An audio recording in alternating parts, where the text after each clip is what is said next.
आयुष्यं करोमि।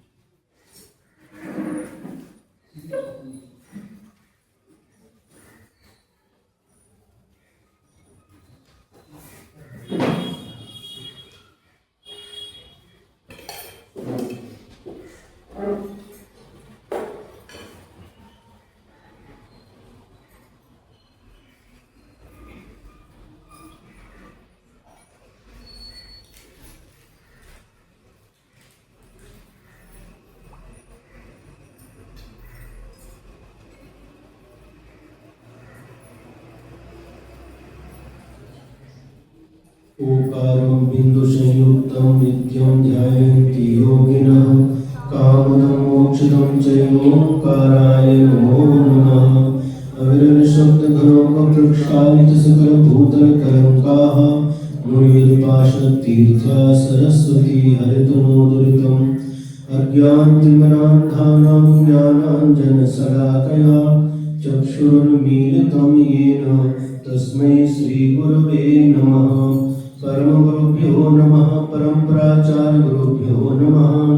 सकलकलशविध्वंसकं श्रेयसां परवर्धकं धर्मसम्बन्धकं भवजीवमनः प्रतिबोधकारकम् इदं शास्त्रं श्रीयोगसारणां ध्येयम् अस्य मूलग्रन्थकर्तारः श्रीसर्वज्ञदेवाः तदुत्तरग्रन्थकर्तारः श्रीगणधरदेवाः प्रतिगणधरदेवाः तेषां वचोनुसार श्रीमद् आचार्यप्रवर श्री योगीन्द्रदेवैः विरचितं मङ्गलं भगवान् वीरो मङ्गलं गौतमो गणी मङ्गलं कुन्दकुण्डार्यो जैनधर्मोऽस्तु मङ्गलम् सर्वमङ्गलमाङ्गल्यं सर्वकल्याणकारकं प्रधानं सर्वधर्माणां जैनं जयतु शासनं जैनं जयतु शासनं।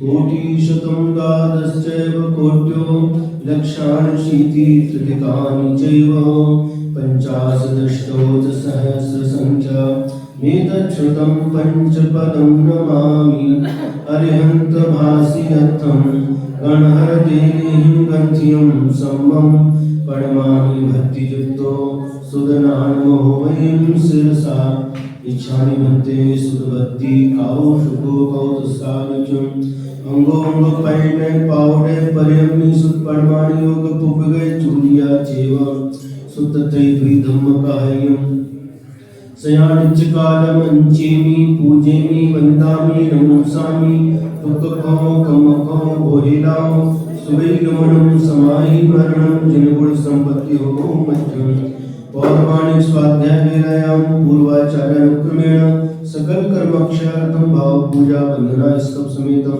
श्रीमदाचार्य भक्ति कायोत्सर्गं करोमि।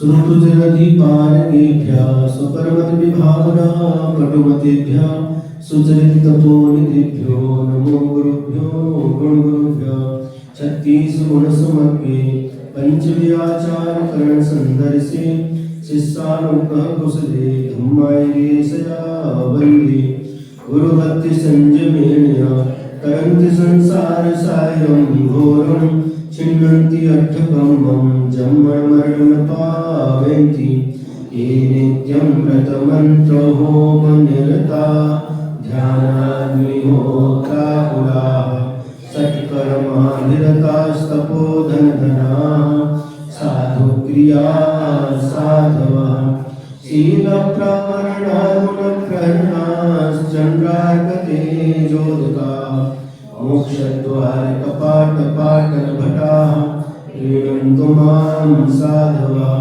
गुरवः पान्तु नो नित्यं ज्ञान दर्शन नायकाः चारित्राणो गंभीरा मोक्ष मार्गोपदेशकाः इच्छामि बन्ते आयुर्बन्ते काउ शुभो कौतुसाविचुं सम्मनाण सम्मदर्शन समचरितुत्ताणं पंचव्याचारणं आयर्याणं आयरादिसुदनाणं उपदेशाणं उवच्छायाणं त्रियगुणपारणं सब्बसाहुनं शरणच्चकालं अंचेमि पूजेमि वन्दामि नमस्सामि दुःखो कम्मखो भोहिराहो सुगैगमनं समाधिमरणं जयगुण संपत्ति हो मच्छम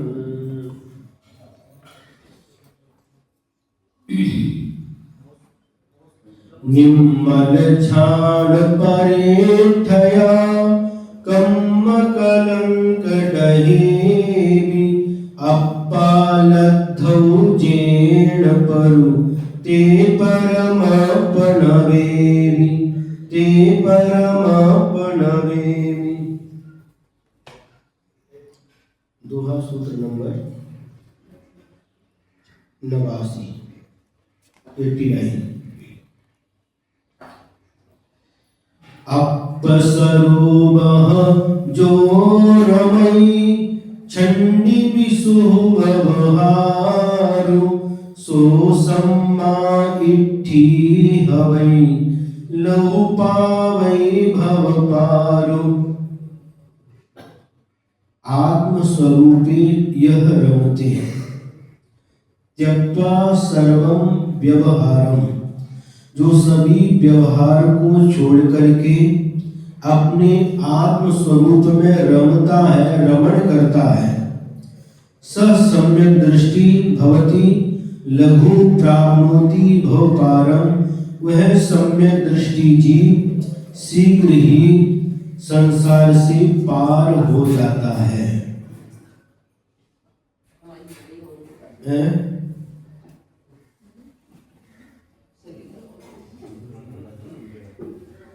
जो सभी प्रकार के व्यवहारों को छोड़ करके व्यवहार कितने प्रकार के होते हैं? संसार संबंधी जो व्यवहार है घर में रहते हैं जो रिश्तेदार हैं पाहुने हैं उनके साथ हमारा व्यवहार होता है। इसके अलावा व्यापार करते हैं तो ग्राहकों के साथ हमारा व्यवहार होता है। तो ये सारे के सारे व्यवहारों को तो पहले छोड़ करके जो रत्नत्रय को धारण करके दीक्षा धारण करता है। समझ में आ रहा है? ये व्यवहारों को छोड़ करके घर गृहस्थी के व्यवहारों को छोड़ करके जो रत्नत्रय धारण करता है मुनि बनता है तो ये व्यवहार तो पहले छूट गए अभी भी चालू इनका देखो अब नहीं सुधरेंगे।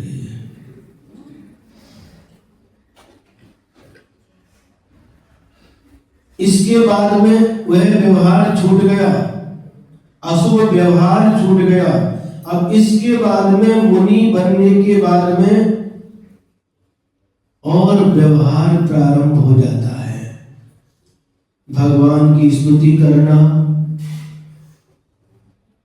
वंदना करना गुरु की वंदना करना स्वाध्याय करना केशरोच करना विहार करना एक बार आहार करना ऐसा संगति का पालन करना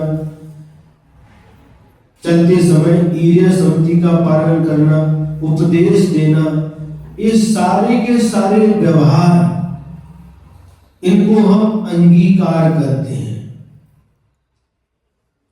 उन अशुभ व्यापारों को छोड़ करके, अशुभ व्यवहार को छोड़ करके शुभ व्यापार करते हैं। व्यापार मतलब धंधा नहीं,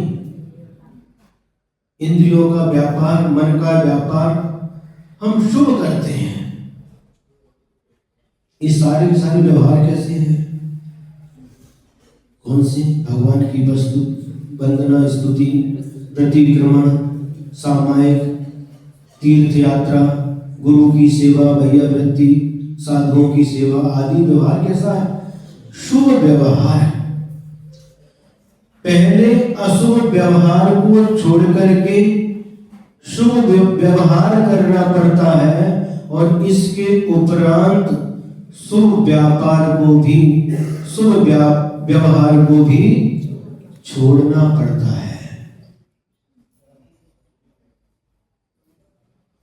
भगवान की स्तुति करते करते, भगवान की वंदना करते करते, उपदेश देते देते, समितियों का पालन करते करते, तीर्थ यात्रा करते करते कभी किसी को निर्वाण की प्राप्ति नहीं हुई और न हो सकती है। इन सारे के सारे शुभ व्यवहारों को भी छोड़ना पड़ता है।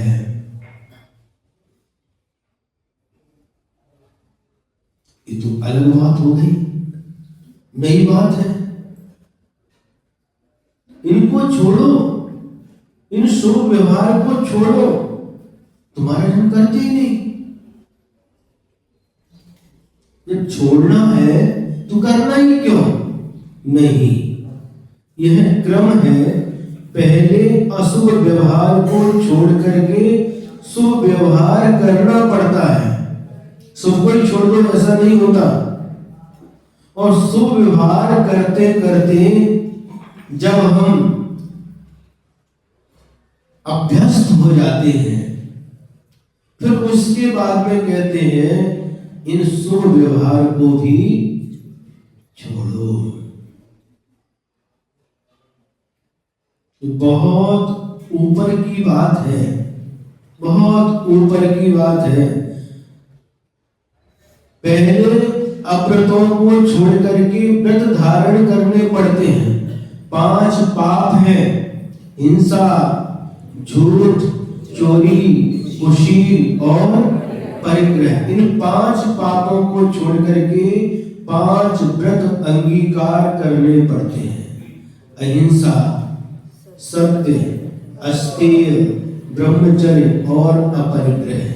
ये 5 व्रतों को अंगीकार करना पड़ता है, मूल गुणों को धारण करना पड़ता है और इसके बाद में कहते हैं इन व्रतों को भी छोड़ना पड़ता है, छूट जाते हैं।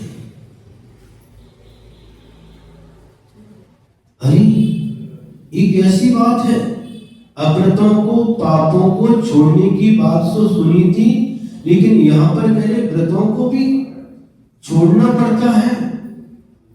हाँ, व्रतों को छोड़ना पड़ता है, लेकिन व्रतों को छोड़ करके अव्रत नहीं, अव्रती नहीं बनना।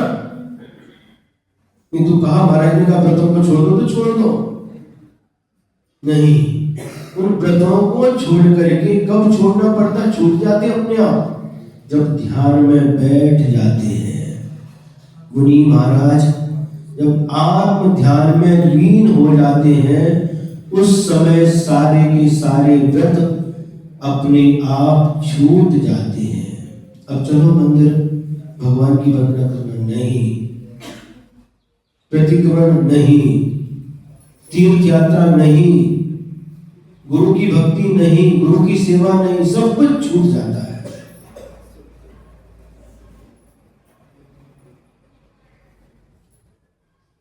समझ में आ रहा है? लेकिन ये क्रम है, इसी क्रम से वह छोड़ना होता है। अब ध्यान में लीन हो गए मुनि महाराज। जब आहार ही नहीं करना तो ऐसा संगति से क्या मतलब? जब व्याहार ही नहीं करना तो ईर्ष्या संगति का क्या मतलब? जब उपदेश ही नहीं देना तो भाषा समिति का क्या मतलब? समझ में आ रहा है? सब कुछ छूट जाता है, एकमात्र आत्मा के ध्यान में वे लीन हो जाते हैं। अशुभ व्यापार पहले छोड़ना पड़ता है, उसके बाद शुभ व्यापार से भी ऊपर उठना होता है। श्रावक लोग भी क्या करते हैं? भगवान का पूजन करते हैं, आहार दान देते हैं, औषधि दान देते हैं, ज्ञान दान, शास्त्र दान देते हैं, उपकरण पीछे आदि का दान देते हैं, आवास दान देते हैं, तीर्थ यात्रा आदि करते हैं, करवाते हैं।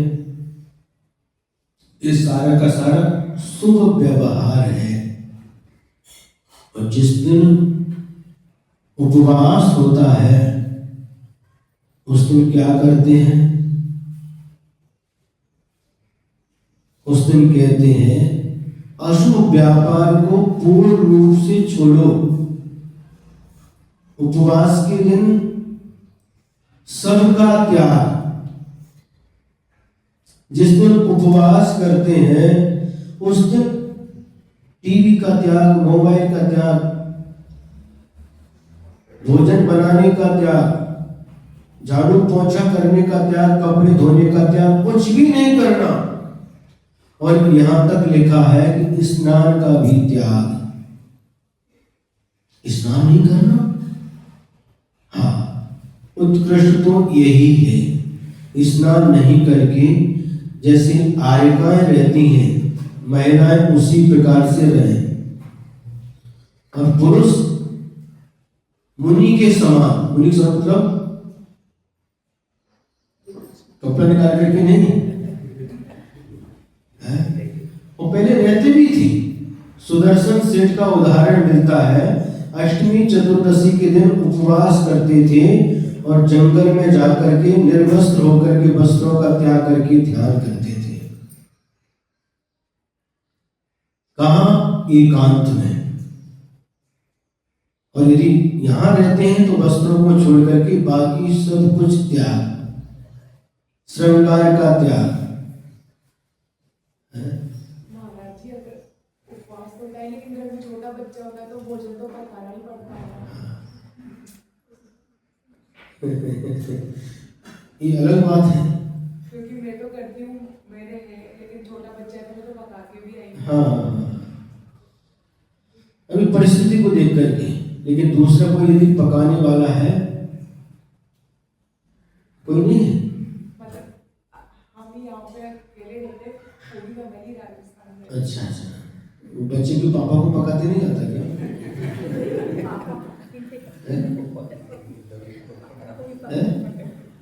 वो उसको मतलब जैसे नहलाना या और काम देती है, मतलब उसको स्नान कराना या। हाँ ठीक है, जितना आवश्यक है उतना करके।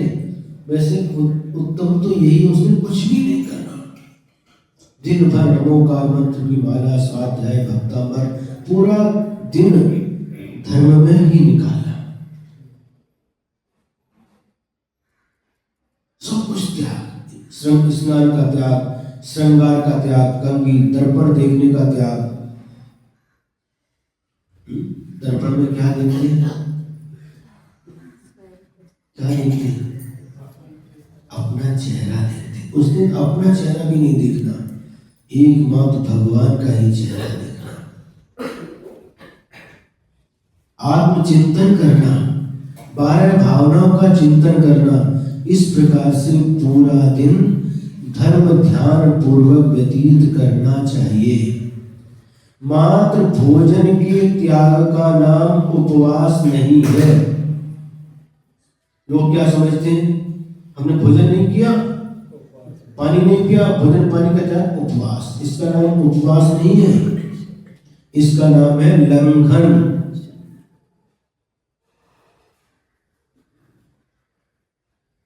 भोजन के साथ साथ विषय और कसायों का भी त्याग होना। पंचेंद्रिय के विषय और क्रोध मान माया लोभ 4 कसाय, इन सब का त्याग होना तो वह उपवास कहलाता है। उपवास का मतलब क्या है? उप यानी पास, वास माने रहना। किसके पास रहना? अपने पास रहना। प्रतिदिन हम दूसरों के पास रहते हैं, लेकिन उपवास के दिन अपने पास रहना, अपनी आत्मा में रहना, अपने में लीन रहना। बाहर क्या हो रहा है उससे कोई भी संबंध नहीं रखना, मात्र अपनी आत्मा के साथ ही संबंध जोड़ करके रखना।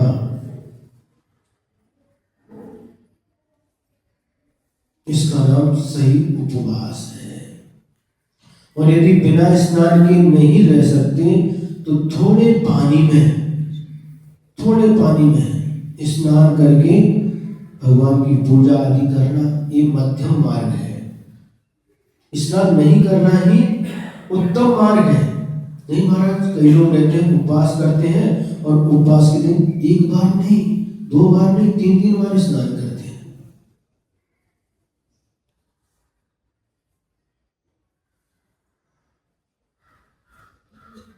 क्यों? उस दिन मुनि के जैसे रहना, मुनि बनने की शिक्षा मिलती है। शिक्षा व्रत है रोषोपवास।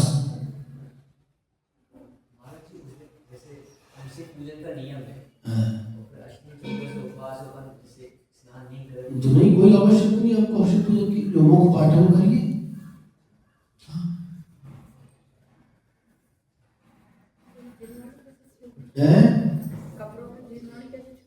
मुख पाठ है ना,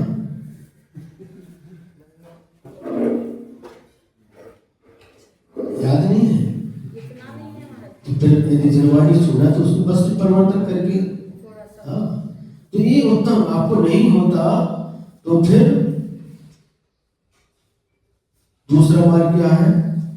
स्नान करना, लेकिन पूरा दिन धर्म ध्यान में व्यतीत करना। उपवास कर लिया, लैपटॉप लेकर के बैठे हैं, क्या चल रहा है? ऑफिस चल रहा है, वर्क क्या फ्रॉम होम, क्या वो चल रहा? क्या मतलब उपवास करने का है? उपवास करने का मतलब क्या है? उपवास का मतलब है पूरा दिन अपने पास रहना। इस सब का क्या? धर्म ध्यान पूर्वक पूरा दिन व्यतीत करना।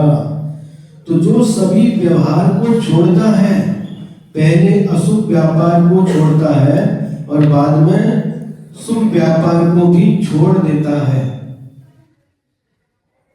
और इसके बाद में अपने आत्म स्वरूप में रमण करता है। शुभ व्यापार को भी छोड़ना पड़ता है। अब दान देना, आहार दान का समय हो गया, महाराज के आहार का समय हो गया, चलो नहीं, आज उपवास है, अपनी धर्म ध्यान करना। उस दिन आहार दान भी नहीं देना। समझ में आ रहा है? माला फेरना, स्वाध्याय करना, अपना धर्म ध्यान पूर्वक सब पूरा दिन व्यतीत करना।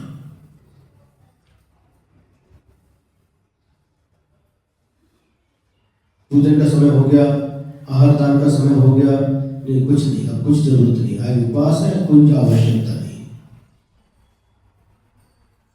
इन शुभ क्रियाओं को छोड़ करके थोड़ा ध्यान का भी अभ्यास करो। जैसे भगवान बैठे हैं, पैर के ऊपर पैर रख करके और हाथ के ऊपर हाथ रख करके ऐसे बैठ करके ध्यान का भी अभ्यास करो। और भावना भाव, हे भगवान, जो आपका अतीत था वह मेरा वर्तमान है, और जो आपका वर्तमान है वह मेरा भविष्य है। ये भावना भाव आते कभी अभिषेक कर लिया, पूजन कर लिया। हमें भी भगवान बनना है। पूजन कब तक करते हैं? जब तक हम पूज्य नहीं बन जाए।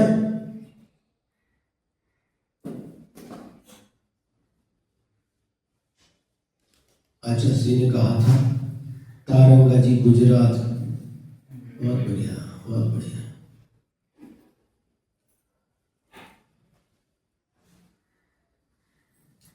क्या है, कैसी आदत पड़ी है बार बार बोलने के बाद भी।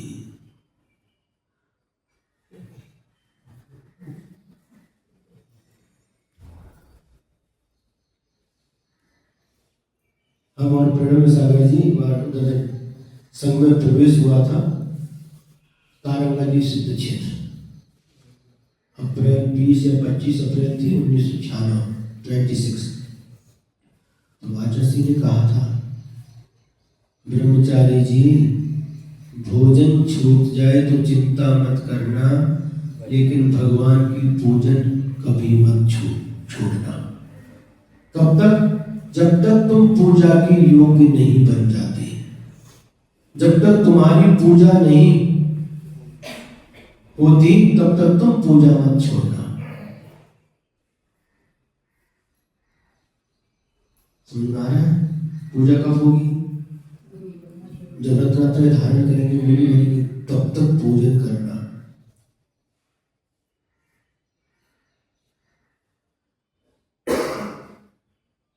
पूजन करना है, लेकिन जिस दिन उपवास है उस दिन के लिए ये सारी की सारी क्रियाएं गौण हो जाती हैं।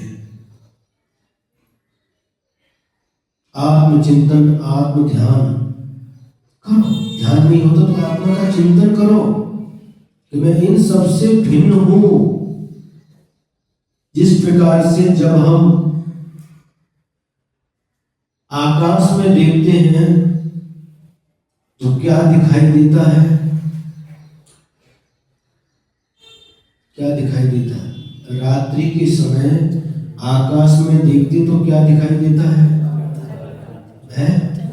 चंद्रमा और तारे। चंद्रमा का अस्तित्व अलग है और तारे का, प्रत्येक तारे का, नक्षत्र आदि का अपना अपना अस्तित्व अलग अलग है। इन सब के बीच में ताराओं से घिरा हुआ चंद्रमा अकेला है। उसी प्रकार से परिवार आदि से घिरे हुए होने के बाद भी मैं अकेला हूं। मैं अकेला था और मैं अकेला रहूंगा। ऐसा अनुभव तो करो। सबके बीच में रह करके भी अकेलेपन का अनुभव करो। महाराज बहुत कठिन है। कभी अकेले पड़ जाए, कभी वो धर्म पत्नी चली जाती है मायके, बहुत अकेलापन लगता है। तो क्या लगता है? क्यों भाई? बच्चे चले जाते अकेलापन लगता है। जाने के बाद अकेलापन लगता है। उनके बीच में रहते हुए भी अकेलेपन का अनुभव करो।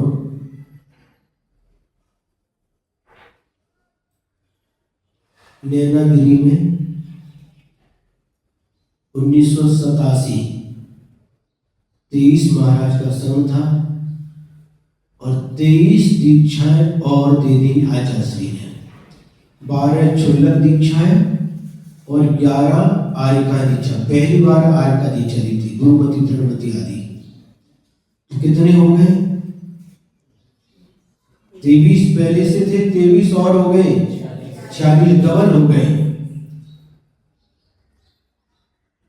संघ में उस समय क्षमा सागर महाराज जी थे। उन्होंने कहा, आचार्य बहुत अच्छा लग रहा है, अपना परिवार डबल हो गया।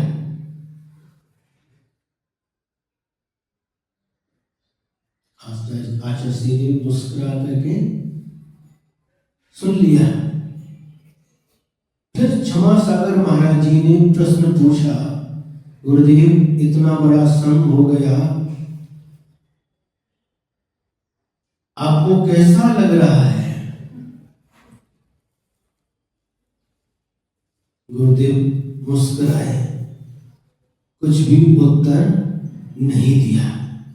फिर पुनः प्रश्न पूछा, गुरुदेव अब हमें इन सबके साथ में कैसे रहना है? तो आचार्य ने कहा, जब प्रवृत्ति में रहते हैं तो समझना हम एक दूसरे के हैं, ये हमारे हैं और हम इनके हैं।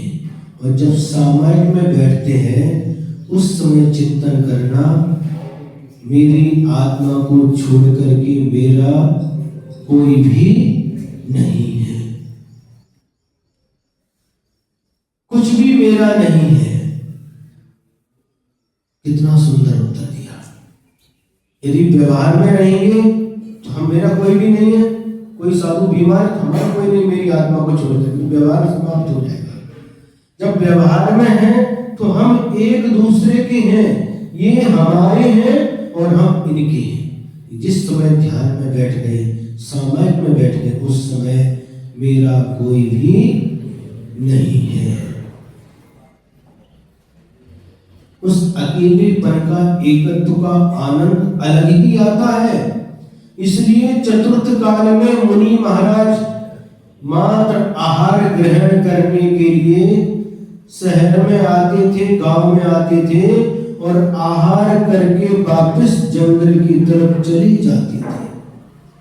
मुनि महाराज आए, आपने परिग्रहण कर लिया, नवदा भक्ति पूर्वक आहार दे दिया, आपको पता नहीं मुनि महाराज का नाम क्या है, और आहार लेकर के चले गए और मुनि महाराज को भी पता नहीं किसके यहाँ आहार होगा। वापिस जंगल में जाकर के आत्म ध्यान में लीन हो जाते थे।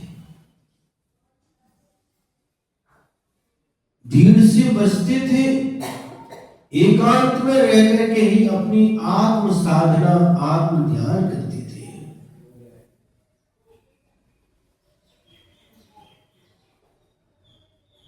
आप लोग पढ़ते हैं, गर्मी के समय पहाड़ के ऊपर, सर्दी के समय नदी के किनारे ठंडी ठंडी जब लहर चलती है, हवा चलती है, और बारिश के समय एक पेड़ के नीचे खड़े होकर के वह तपस्या करते थे।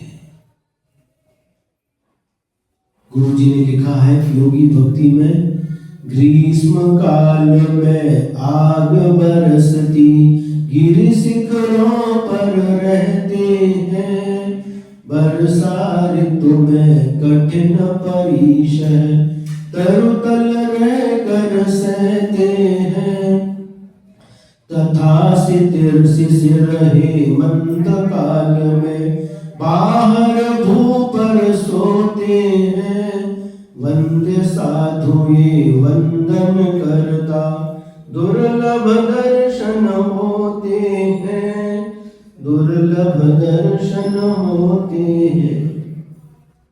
ऐसी तपस्या करते थे। गर्मी के समय पहाड़ के ऊपर, जब पहाड़ तप जाता है और उस पहाड़ पर बैठ करके तपस्या करते। बरसात के समय पेड़ के नीचे जब पानी की बूंदें, बड़ी बड़ी बूंदें शरीर पर गिरती हैं, वर्षा ऋतु में जलगी धारा, मानो बाणों की वर्षा, जैसे बाण ही गिर रहे हो, ऐसी चुभती है शरीर में। उस समय पेड़ के नीचे खड़े रह करके वह मुनि महाराज आत्म ध्यान में लीन हो जाते थे। सर्दी के समय नदी के किनारे बैठ करके तपस्या करते थे। ये शरीर मेरा नहीं है, इस शरीर को भी अपना नहीं समझते।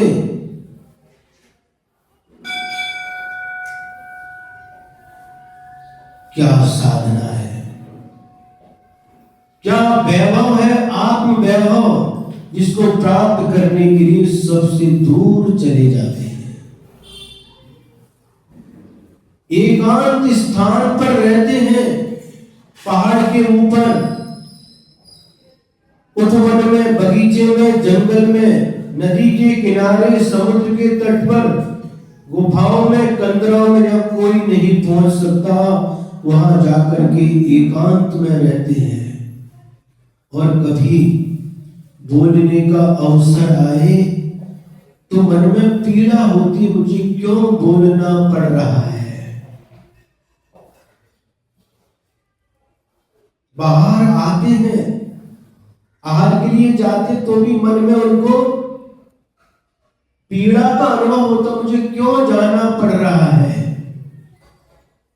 आहार के लिए मुझे क्यों जाना पड़ रहा है।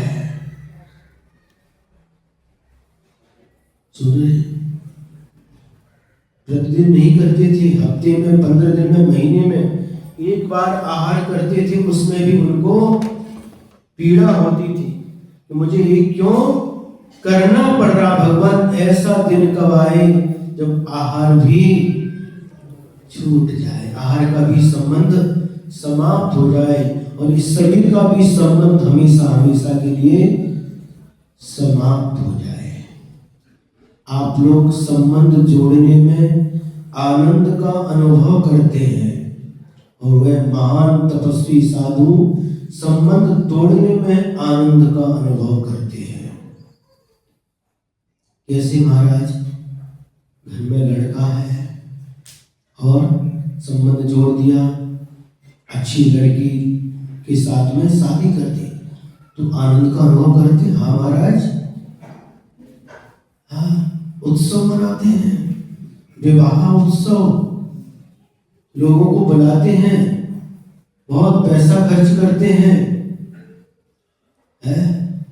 क्या क्या करते हैं, डेकोरेशन करते, खिलाते पिलाते हैं और बैंड बाजे बजाते हैं। तो जिंदगी भर तुम्हारी बैंड बाजी बजती है।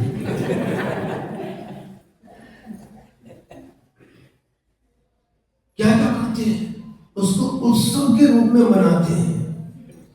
और घर में फिर इसके बाद जब घर में संतान का जन्म होता है, उस समय भी जन्मोत्सव मनाते हैं, उत्सव का रूप देते हैं, खुशी आनंद का अनुभव करते हैं। जैसे जैसे संबंध जुड़ता जाता है और मन में आनंद का अनुभव होता है, होता कि नहीं भाई, हमें तो पता नहीं, आप लोग बताओ अपने अपने अनुभव। सौरभ है, समझ में आ रहा है? बताओ, आनंद का अनुभव करते हैं, फंसते हैं और आनंद का अनुभव करते हैं। फंसते कि नहीं महाराज, फंसते हो। कैसे फंसते हैं? अच्छी तरह से फंसते हैं, कोई दूसरा नहीं फंसाता, हम स्वयं फंसते हैं। कुंडलपुर में थे एक दमोह के दादाजी, बहुत वृद्ध दादाजी थे। आकर महाराज को सुनाना है हमको, सुनाओ। तो उन्होंने कुछ पंक्तियां सुनाई थी। वो उन्होंने बोला, हाथी फंस गया दलदल में, जोर लगाता पल पल में, निकलना चाहता दलदल से लेकिन फंसता जाता दलदल में। हाथी फंस गया दलदल में, दलदल समझते हो? हाँ, कीचड़, मिट्टी, पानी मिल करके ऐसा कीचड़ हो जाता है कि उसमें फंसने के बाद निकलना मुश्किल होता है। इतना फंस जाता है कि निकलने के लिए पुरुषार्थ करता है, लेकिन जैसे जैसे निकलना चाहता है वैसे वैसे और अधिक फंसता चला जाता है।